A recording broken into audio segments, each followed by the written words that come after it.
नमस्कार, मनी गुरु देख रहे हैं आप और आपके साथ मैं हूं स्मिता रिशाल। अक्सर निवेश से पहले हम ये सोचते हैं कि जब इनकम बढ़ेगी तो इन्वेस्ट कर लेंगे, लेकिन सही बजटिंग और बचत के स्मार्ट जो तरीके हैं वो अपनाकर भी निवेश कर सकते हैं। और तो और इससे आप निवेश में इन्फ्लेशन को भी आसानी से बीट कर पाएंगे। आज ऐसे ही बचत और बजटिंग में हमारे एक्सपर्ट कराएंगे आपकी मदद। शो में हमारे साथ हैं कंप्लीट सर्कल कंसल्टेंट्स के head west zone Vikas Puri और साथ ही mutual fund expert Vishwajeet Parasar. आप दोनों का बहुत शुक्रिया हमारे साथ इस शो पर जुड़ने के लिए।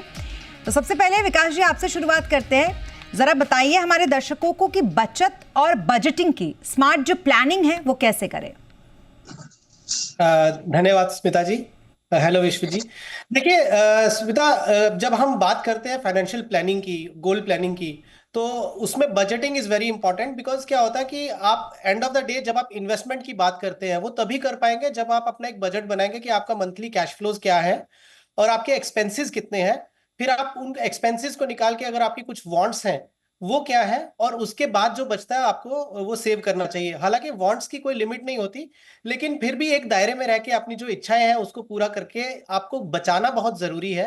तो जनरली हम इसमें क्या करते हैं कि 50 30 और 20 का एक रूल लगाते हैं, विच मीन्स कि यदि आप 100 रुपए कमा रहे हैं तो जाहिर सी बात है एक 50 रुपए ऐसे होंगे जो आपका फिक्स एक्सपेंस होगा, जिसको आप जो अवॉइड नहीं कर सकते। जैसे आप ग्रोसरीज हो गया, आपके रेंटल्स हो गए, या बिजली के बिल हो गए, या जो जरूरत की चीजें जिसमें आप कटौती नहीं कर सकते, तो वो तो आपका रफली अगर आप जनरल ट्रेंड देखेंगे तो 50% तो उसमें चला ही जाता है।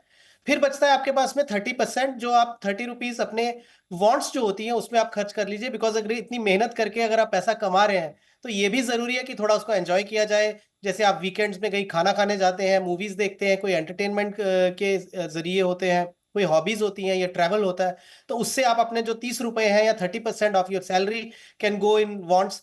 बट बेयर मिनिमम, तो अब ये ऐसा कोई थंब रूल तो नहीं है, बट हम ये बोल रहे हैं कि बेयर मिनिमम 20% तो आपकी सेविंग होना जरूरी है।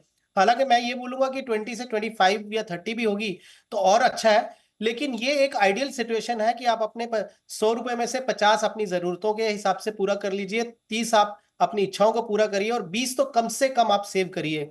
तो ये बजट बनाना बहुत जरूरी है। बिकॉज अगर हम हैफेजर्ड मैनर से अपने खर्चे करते चले जाएंगे तो कहीं ना कहीं एक टाइम भी लूज होगा और मनी भी लूज होगी, और हम ये वेल्थ क्रिएशन की तरफ बढ़ नहीं पाएंगे। अपने गोल्स को पूरा करने के लिए हमारे पास कोई एक प्लान नहीं होगा। तो ये जरूरी है कि आप बजटिंग करिए। हम आपसे इस 50 30 20 का जो नियम है ये पूरा डिटेल्ड में भी समझेंगे विकास, क्योंकि बहुत लोगों को ये नहीं पता होता है कि बेसिकली इसमें 50 मतलब क्या है, 30 मतलब क्या है, 20 मतलब क्या है। आपने थोड़ा समझाने की भी कोशिश की, लेकिन थोड़ा और डिटेल्ड में इसको जानेंगे। फिलहाल विश्वजीत आपके पास आती हूँ मैं, इसलिए क्योंकि स्मार्ट प्लानिंग तो ठीक है, लेकिन स्मार्ट प्लानिंग का कोई तरीका तो होना चाहिए कि हम कैसे अपने बजट को उसी बचत से बजट बनाएं और उसके बाद एक निवेश की पूरी अच्छी स्मार्ट प्लानिंग करें। किस तरीके से करेंगे विश्वजीत? बिल्कुल स्मिता जी, जैसा विकास जी ने बताया कि 50 30 20 का रूल बहुत अच्छा है। जरूरी नहीं है, आप अपने इंडिविजुअल रूल भी बना सकते हैं। अगर आप यंग हैं, अनमैरिड और आपके खर्चे कम हैं, तो जैसा विकास कह रहे थे, तो अपनी सेविंग को और बढ़ा सकते हैं। और अगर आपकी इनकम बहुत बढ़ी हुई है, 3 4 टाइम बढ़ चुकी है, तो जरूरी नहीं है कि आपको खर्चे भी उसी तरीके से बढ़ाने हैं। जरूरी नहीं है 50% ही खर्च करना है। अगर सैलरी 1 लाख थी तब भी 50,000 खर्चा था, और अब 5 लाख हो गई है तब 2.5 लाख खर्च करना शुरू कर दिया, तो खर्च को कंट्रोल कर सकते हैं। देखिए, इनकम तो आपके हाथ में कंट्रोल में नहीं है। कोशिश करें जितनी इनकम आप बढ़ा सकते हैं, बट अप्रेजल इनकम ये सब आपके हाथ में नहीं, लेकिन खर्चे जो है वो आपके हाथ में, उसको आप कंट्रोल कर सकते हैं। तो सबसे पहले जब भी आपकी इनकम आती है, जो भी इनकम आती है, आप उसको ऑटोमेट कर दें। और जैसे वॉरेन बफेट बहुत मशहूर कहावत है कि जो खर्च करके बच जाए उसको सेविंग ना करें, पहले सेविंग करें, इन्वेस्ट करें अपने गोल्स के लिए जो आपने लिंक किया हुआ है, और उसके बाद जो बचे वो खर्च करें। ऐसा नहीं है कि जिंदगी एंजॉय ना करें, बट बजटिंग के तरीके से करें कि पहले मेरे गोल्स अचीव हो जाए, उसके लिए जो एसआईपी है या टर्म प्लान का इंश्योरेंस प्रीमियम है वो सब पहले से ही अलग हो जाए, उसके बाद जो पैसा बचे वो आप खर्च करें। और दूसरा बहुत अच्छा थंब रूल है स्मिता जी, कि एक दिन आप जब स्पेंड करने जाते हैं, खर्च करने जाते हैं, तो कोशिश करें कैश पैसे से खर्च करें, तो आपको पैसे की वैल्यू रियलाइज होगी। कई बार हम क्रेडिट कार्ड और यूपीआई से पेमेंट करते हैं तो हमें वो फील नहीं आता कि मेरा हार्ड अर्न मनी इतनी आसानी से चला गया। जब आप ये हर किसी के साथ होता है कि जहां अगर कैश में पैसे निकालने हो ना तो थोड़ी कंजूसी आ ही जाती है, क्योंकि हम देखते हैं कि बहुत ही ज्यादा फ्लो हमारा बढ़ जाता है जब हम कार्ड से कुछ खर्च करने जाते हैं। बड़ा वैलिड पॉइंट आपने यहाँ पर उठाया अभी, क्योंकि 50-30-20 का जिक्र आपने भी किया और पहले विकास जी ने भी किया, तो बड़ा जरूरी हो जाता है कि थोड़ा डिटेल्ड इसको समझते हैं। विकास जी एक बार जरा अच्छे से समझाइए कि इसमें 50, 30 और 20 इन तीनों का मतलब क्या है। देखिए, इसको और सिंप्लीफाइड तरीके से समझें तो मान लीजिए किसी की 1 लाख रुपए की आमदनी है महीने की, तो हम ये कहते हैं कि उनको 50,000 से ज्यादा अपना जो मंथली एक्सपेंसेस होते हैं उसके बियॉन्ड नहीं जाना चाहिए। उनको अपने तरीकों को, अपना खर्चों को इस तरीके से सीमित रखें कि वो उसके अंदर अंदर हो जाए, यानी कि 50,000 के आसपास आपका खर्चा हो, जिसमें आपके महीने के सारे खर्चे, जो कोई स्कूल फीस हो गई बच्चों की, या ट्रांसपोर्टेशन की कॉस्ट हो गई, ग्रोसरीज हो गई, बिजली के बिल हो गए, ये वो खर्चे हैं जो आप अवॉइड नहीं कर सकते। बट हाँ, उसमें भी कुछ चीजें ऐसी होती है जिसमें आप कटौती कर सकते हैं। और फिर उसके बाद आपके जो 30,000 रुपए बच गए, वो आप अपनी अगर इच्छाएं हैं, क्योंकि आप चाहते हैं कि फैमिली को कहीं ट्रैवल में लेके जा पाएं, या मूवीज दिखाएं, या कहीं वीकेंड पे उनको खाना खिलाने के लिए बाहर लेके जाएं, या कुछ और लग्जरीज जो अपने जीवन में ऐड करना चाहते हैं वो करें। और 20,000 तो ऐसा होना चाहिए कि वो कंपलसरी सेविंग करनी चाहिए। बट स्मिता जी, विश्व सर ने एक बहुत की पॉइंट उठाया कि कई बार क्या होता है कि हमारी आमदनियां बढ़नी शुरू हो जाती हैं। मान लीजिए आपने कोई जॉब स्विच किया या बिजनेस आपका अच्छा चलने लग गया, आपका जो एवरेज 50,000 का खर्चा होता था, अब आपकी आमदनी डबल हो गई। तो ऐसा जरूरी नहीं है कि आपको अब खर्चा 1 लाख का करना ही है।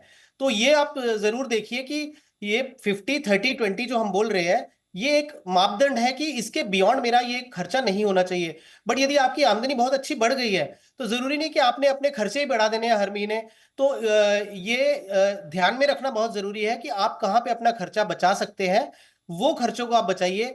तो अगर आपने बजटिंग करनी है तो 50-30-20 हम इसलिए बोलते हैं कि आप अपना डायरी और पेन लीजिए। अगर ये हर महीने का आप अगर रूटीन बनाएंगे तो आपको बहुत हेल्पफुल होगा कि आप खर्चों को नोट करते जाइए कि मेरा रेंटल कितना है, या मेरी घर की ईएमआई है तो वो कितनी जाती है, मेरे बच्चों की स्कूल की फीस कितनी जाती है, मेरा ग्रोसरी का खर्चा कितना होता है, मेरे एसी के बिल्स कितने आते हैं, बिजली के बिल्स कितने आते हैं। तो ये सब खर्चों को जब लिखते रहेंगे कि मेरा पेट्रोल का खर्चा कितना है, और उसमें भी अगर कहीं स्कोप बने तो बचाना चाहिए। तो बजटिंग आपको एक बहुत अच्छी सेंस दे देती है कि मुझे अपने महीने को किस तरीके से डिवाइड करना, ताकि मैं कंपल्सरीली सेव कर सकूं। क्योंकि ऐसे महीने नहीं होने चाहिए कि आपको सेव करने के लिए कुछ ना बचे। तो फिर आप अपने लाइफस्टाइल को थोड़ा सा कट डाउन करें ताकि आपका पैसा बचना शुरू हो जाए। ये रहा डिटेल्ड बिल्कुल, जिसमें 50% आप अपनी आय जरूरी खर्चों पर खर्च कर सकते हैं, 30% जो भी आप चाहते हैं, जो भी आपकी इच्छा है उस पर खर्च करें, और 20% अपनी सेविंग्स पर आप खर्च करें। अब अभी तक तो हमने ये बात की कि अपने अपने बजट में से हम कैसे वो ऐसे बचत कर ले कि निवेश भी हो जाए और हमारी लाइफ भी बड़ी स्मूथली चलती रहे, हम जो चाह रहे हैं वो भी कर ले, शॉपिंग भी करें, घूम भी लें, ज़रूरी खर्चे भी निपटा लें।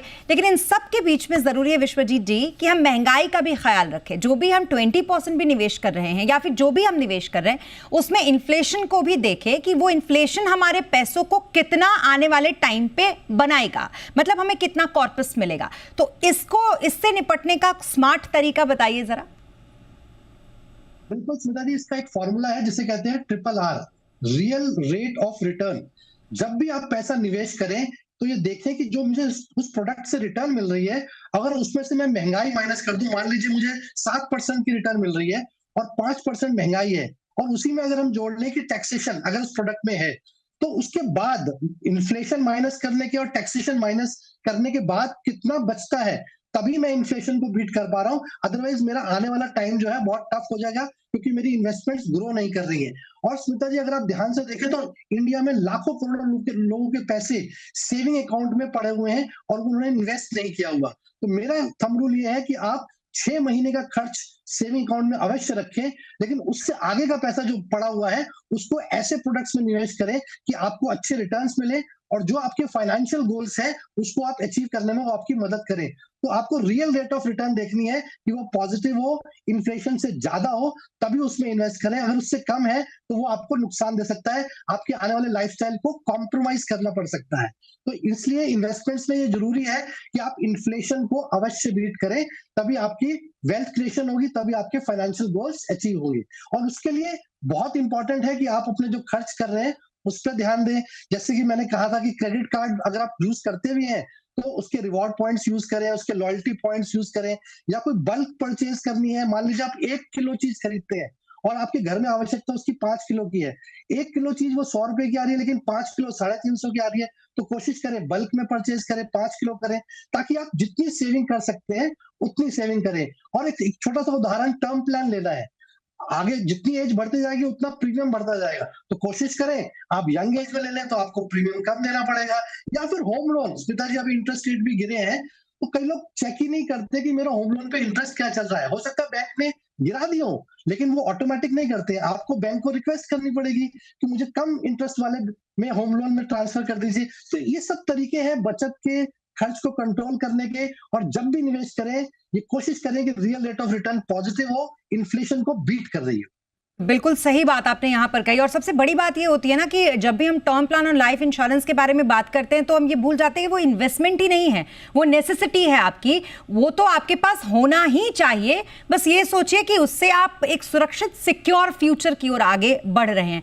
अब क्योंकि शो में हम कुछ कॉलर्स के सवाल जवाब भी शामिल करेंगे, तो पहले कॉलर हमारे साथ जुड़ गए साधु जी। साधु जी पूछे, क्या है सवाल आपका? हाँ नमस्कार मैम। नमस्कार, पूछे। मैम मेरा सवाल है, मैं SBI स्मॉल कैप फंड में 2000 का SIP कर रहा हूँ और दूसरा SBI एनर्जी अपॉर्चुनिटी में 1000 रुपए का, तो उसमें मेरा व्यू है लगभग 18 से 20 साल का।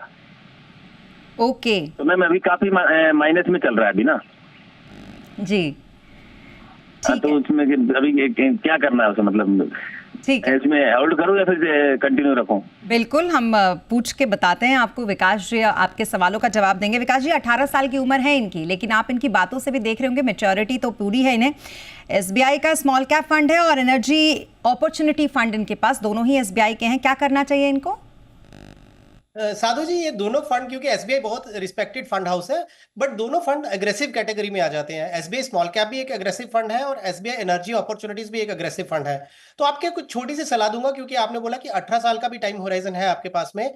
आप मेरे हिसाब से आप क्या करिए कि SBI स्मॉल कैप को एज इट इज चलने दीजिए और SBI एनर्जी अपॉर्चुनिटीज को SBI कॉन्ट्रा में आप शिफ्ट कर दीजिए। तो क्या होगा कि आपको थोड़ा कॉम्प्लीमेंट कर लेगा SBI Contra SBI small cap fund को। और कोशिश करें SBI कॉन्ट्रा फंड जब आप करते हैं तो SBI एनर्जी फंड में आप 1000 रुपए की SIP कर रहे हैं, उसको अगर आप बढ़ा सकते हैं तो उसको बढ़ाइए। अगर अभी नहीं बढ़ाना चाहते तो जो 2000 की SIP आप SBI स्मॉल कैप की कर रहे हैं उसको आप 1000 कर दीजिए, SBI कॉन्ट्रा को 2000 कर दीजिए। तो ये आपका दो अच्छे फंड चल जाएंगे जो एक दूसरे को कॉम्प्लीमेंट करेंगे। और यदि आपने जैसे बोला कि आपका लक्ष्य भी है कुछ शायद 30 लाख के आसपास का, जो आप 50 लाख का आपका लक्ष्य है, बट अगर मैं 3000 की SIP लेता हूँ मंथली, और जो टाइम ड्यूरेशन आपने बताया उसमें अगर 15% से भी ग्रो किया तो भी जाके 30 लाख के आसपास बनेगा। तो यदि आपको 50 लाख का जो अपना टारगेट है वो अचीव करना है तो आपको 5000 की SIP करनी पड़ेगी, मींस 2000 की SIP और बढ़ा दीजिए। हालांकि आपके पास ये ऑप्शन है, इन्हीं SIP फंड में आप टॉपअप भी कर सकते हैं। जैसे बाजार गिरा है इन दिनों, आप थोड़ा लमसम करेंगे, SBI स्मॉल कैप शायद टॉपअप एक्सेप्ट नहीं करेगा इस समय, और उसके अलावा आप SIP का अमाउंट भी बढ़ा सकते हैं अपना। तो इस तरीके से मुझे ये लगता है कि आप बहुत अग्रेसिव अप्रोच ना लेके SBI कॉन्ट्रा कर लीजिए एनर्जी अपॉर्चुनिटी की। और एक और बात है साधु जी, जो आपके एनर्जी के स्टॉक्स हैं वो कहीं ना कहीं कॉन्ट्रा में भी उसको कहीं ना कहीं वो मिलेंगे आपको, वो स्टॉक्स भी। तो ऐसा नहीं कि आप उससे बिल्कुल अछूते रहेंगे। जी बिल्कुल, तो ये जो स्ट्रैटेजी है ये अपनाइए साधु जी, और आपको बेहतर रिटर्न और मुनाफा, और टाइम तो आपके पास बहुत है क्योंकि आपने बहुत जल्दी और अच्छे तरीके से निवेश की जो शुरुआत है वो कर दी है। अगला सवाल हमारे पास मेल के जरिए आया है। श्यामला भट्ट जी का ये सवाल है विश्वजीत जी आपके लिए। इसमें वो कहते हैं कि मौजूदा जो उनकी SIP है वो 9000 की चल रही है, 30 से 35 साल का टारगेट ये लेकर चल रहे हैं अपने इन्वेस्टमेंट का। पोर्टफोलियो का रिव्यू चाहते हैं और फंड को लेकर सलाह भी चाहते हैं, लेकिन अगर आप इनका पोर्टफोलियो देखेंगे बहुत सारे फंड्स इन्होंने ले रखे हैं। Nippon India large cap fund इनके पास है, मोतीलाल ओसवाल का large cap and mid cap fund इनके पास है, एडलवाइस का मिड कैप इनके पास है, Mahindra multi asset allocation fund है, पराग पारिक का फ्लेक्सी कैप फंड है, कोटक का मल्टी कैप फंड है, ICICI प्रू इंडिया का यहाँ पर फंड है, और इसके अलावा बंधन स्मॉल कैप फंड इनके पास है, इन्वेस्को इंडिया फोकस फंड इनके पास है। इतने ज्यादा फंड्स हैं कि मुझे भी पढ़ते पढ़ते ऐसा लग रहा है कि ओवर डाइवर्सिफाइड इसको कहेंगे आप, इन्होंने अपना पोर्टफोलियो बना रखा है। तो क्या सलाह होगी इन्हें आपकी? बिल्कुल स्मिता जी, देखिए इन्होंने 9000 की SIP कर रहे हैं और 9 ही फंड ले रखे हैं, तो किसी अच्छे बड़े पोर्टफोलियो में भी 6-7 फंड हो तो अपने आप में एक डाइवर्सिफाइड पोर्टफोलियो बन जाता है। तो क्योंकि इन्होंने large cap, mid cap, small cap में निवेश किया हुआ है, तो मुझे ऐसा लगता है कि मल्टी कैप फंड की आवश्यकता नहीं है, क्योंकि कहीं ना कहीं वो भी large cap, mid cap, small cap में ही निवेश करता है। और मल्टी एसेट कैटेगरी जो है, उसमें अगर लमसम निवेश किया जाए तो लाभ रहता है। एसआईपी में शायद इतना लाभ उनको ना मिले। बट एक बहुत अच्छी बात है स्मिता जी इनके पोर्टफोलियो में, कि इन्होंने सारे ही फंड डिफरेंट एएमसीज के लिए रखे हैं और डिफरेंट कैटेगरीज के लिए रखे हैं, और सारे ही फंड टॉप क्वार्टाइल भी हैं। तो ये तो अच्छा है कि उन्होंने चुनाव बहुत अच्छा किया है स्कीम्स का, एएमसीज का, अक्रॉस डाइवर्सिफाइड है, तो ये बहुत अच्छी बात है। और दूसरी जो बहुत काबिले तारीफ बात है, इन्होंने जो प्लानिंग कर रखी है वो अगले 35 साल की कर रहे हैं। अगर किसी को इन्वेस्टमेंट्स में वेल्थ क्रिएट करनी है, तो जितना लंबा टेन्योर होता है उतना लाभ मिलता है, क्योंकि पावर ऑफ कंपाउंडिंग बहुत अच्छे से वर्क करता है। केवल 9,000 के एग्जाम्पल से देखिए स्मिता जी, 9,000 रुपए अगर हम 12% का सीएजीआर भी लेके चलते हैं, तो 35 वर्ष में ये बन जाते हैं 5.84 करोड़। तो कितने अच्छा एक कॉर्पस क्रिएट किया।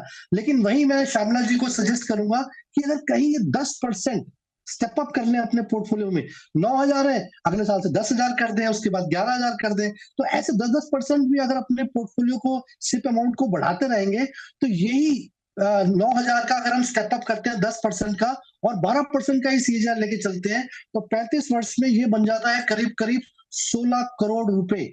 तो ये जो इनका, इन्होंने जो प्लानिंग करी है कि 35 साल के गोल सेट किए हैं, तो ये पूरा लाभ उठा सकते हैं म्यूचुअल फंड का, एक बड़ा कॉर्पस क्रिएट कर सकते हैं। बहुत अच्छी एमसीज भी चुनी हुई है, स्कीम भी चुने हुए हैं, बट कोशिश करें कम, इसके अलावा और कोई फंड ऐड ना करें। रेगुलरली अपने पोर्टफोलियो को रिव्यू करते रहें, समय समय पे कोई अगर फंड नहीं परफॉर्म कर रहा है तो ही चेंज करें। और 2 फंड इसमें कम कर सकते हैं जो मैंने उनको बताए हैं, मल्टी एसेट फंड और मल्टी कैप फंड, क्योंकि कहीं ना कहीं वो ऑलरेडी पोर्टफोलियो में है। तो मेरे हिसाब से बहुत बहुत शुभकामनाएं, बहुत अच्छा से भी पोर्टफोलियो बनाया वो है। अपना जो टारगेट है उसको हासिल कर सकते हैं, बल्कि बहुत ये अच्छे तरीके से आप अपना टारगेट हासिल कर रहे हैं, जैसा कि आपको विश्वजीत पराशर जी बता भी रहे हैं यहाँ पर। तो कुल मिलाकर आप अपने पोर्टफोलियो में थोड़ी सी चेंजेस कीजिए और फिर मुनाफा कमाइए म्यूचुअल फंड का। यहाँ वक्त हो गया एक छोटे से ब्रेक का, ब्रेक के लिए रुकेंगे लेकिन जल्द वापस आएंगे। सवाल जवाब का सिलसिला यूं ही चलता रहेगा।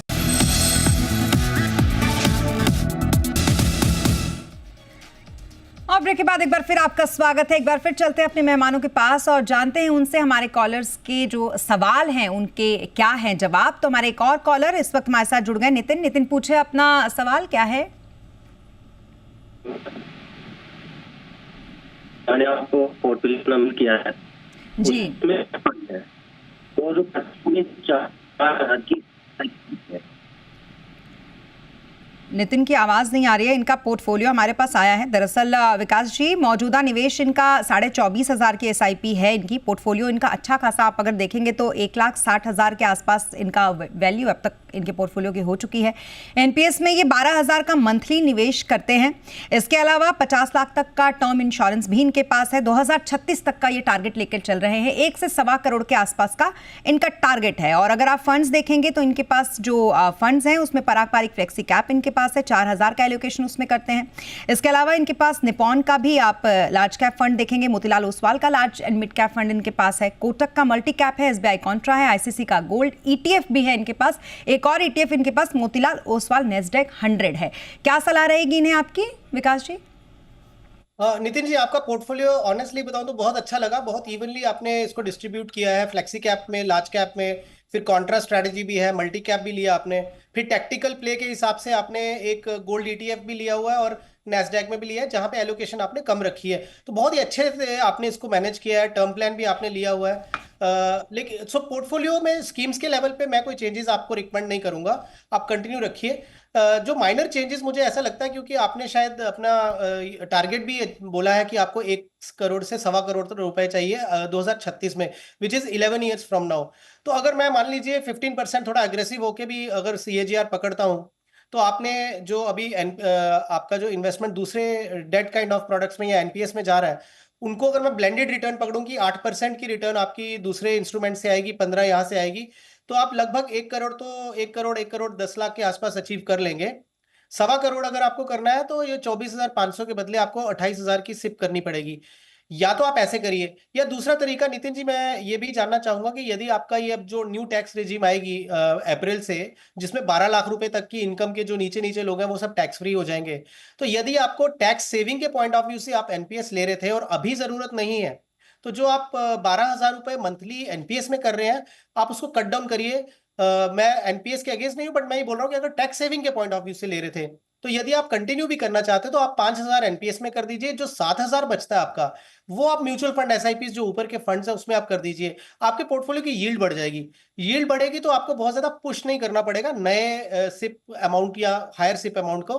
हाउएवर, आप सिप अगर बढ़ाते हैं, स्टेप अप करते हैं या टॉप अप करते हैं, एडिशनल परचेज करते हैं, तो ऑब्वियसली 1.25 करोड़ के आप 2 करोड़ के पोर्टफोलियो की भी उम्मीद कर सकते हैं। एक आपने जो अभी क्वेश्चन भी अपना पोस्ट किया है कि यूटीआई का आपने एक फंड लिया जिसमें 30,000 का इन्वेस्टमेंट किया हुआ है, तो क्या उसको आप कंटिन्यू करें या क्या नहीं? तो क्योंकि छोटा अमाउंट है, बेहतर यही होगा कि आप इस फंड से निकल के जो ऊपर के आपके 3 या 4 फंड हैं, स्पेशली जैसे आप इस समय अगर आप देखेंगे तो एसबीआई कॉन्ट्रा थोड़ा सा करेक्ट हो गया, कोटक का मल्टी कैप फंड जो है वो थोड़ा करेक्ट हो गया, और मोतीलाल ओसवाल का large and mid cap fund वो करेक्ट हुआ। तो इन तीनों में आप 10-10 हजार करके टॉप अप कर दीजिए। एसआईपी आप एज इट विकास जी, थोड़ा सा बदलाव और थोड़े से बदलाव से भी बेहतर रिटर्न ये पा सकते हैं नितिन जी। अब अगला हमारे पास सवाल आशीष जी का है जो कि मेल के जरिए हमें आया है। विश्वजीत जी, हमारे पास ये सवाल है, ये है कि मौजूदा निवेश इनका 58,000 की एसआईपी है, 8 से 9 साल का टारगेट है और 1 करोड़ का इनका कॉर्पस का टारगेट है। इसके अलावा रिव्यू चाहते हैं ये पोर्टफोलियो की, बताएं क्या रहेगी सलाह इन्हें? बिल्कुल स्मिता जी, जो 58,000 की एसआईपी अगर 12% का सीजीआर भी लेके चले तो 9 वर्ष में इनका 1 करोड़ 12 लाख रुपए हो जाता है, तो लक्ष्य तो पूरा हो जाता है। बट कहीं ना कहीं इनके पोर्टफोलियो में कम से कम 4-5 लार्ज कैप फंड्स है, तो हर एएमसीज के डिफरेंट एएमसीज के लार्ज कैप फंड है। तो मेरी सलाह रहेगी जो 4-5 फंड मैं इनको सजेस्ट करता हूँ उसमें ये निवेशित रहे, जैसे कि Nippon India large cap fund, HDFC large and mid cap fund, Parag Parikh का flexi cap fund, quant small cap fund, ICICI Prudential का वैल्यू डिस्कवरी फंड और एसबीआई का कॉन्ट्रा फंड। केवल इन्हीं फंड्स में निवेशित रहे, बाकी फंड्स जो लार्ज कैप फंड्स है उनको रोक दें, और जो बचता है 21,000 रुपए उनको रोकने से उसमें से 10,000 रुपए निपॉन इंडिया लार्ज कैप में बढ़ा दें और बाकी 11,000 रुपए एक कोटक मल्टी कैप फंड ले लें, जिसमें कि आपको लार्ज कैप, मिड कैप और स्मॉल कैप का तीनों का एक्सपोजर मिल जाएगा। तो इससे आपका पोर्टफोलियो डाइवर्सिफाइड भी हो जाएगा और थोड़ा रिस्क रिवॉर्ड रेशियो भी कम हो जाएगा। लार्ज कैप होना चाहिए 50-60% पोर्टफोलियो में, पर जरूरी नहीं है कि डिफरेंट एएमसीज के 4-5 फंड होने चाहिए, 1 या 2 फंड काफी होते हैं। बस इतना ही मेरा सुझाव है मेरे आशीष जी को। बिल्कुल, और ये सबके लिए ये सुझाव सबके ऊपर जाता है जो भी अपने पोर्टफोलियो में बहुत सारे फंड्स ले लेते हैं, उसकी जरूरत नहीं होती। हमेशा क्वालिटी इन्वेस्टमेंट पे ध्यान देना चाहिए, क्वांटिटी इन्वेस्टमेंट पे नहीं। बहुत शुक्रिया विश्वजीत जी आपका भी, और विकास जी आपका भी हमारे साथ इस चर्चा में शामिल होने के लिए बहुत शुक्रिया। और इसी के साथ मनी गुरु में आज के लिए बस इतना ही। आप बने रहें जी बिजनेस के साथ। नमस्कार।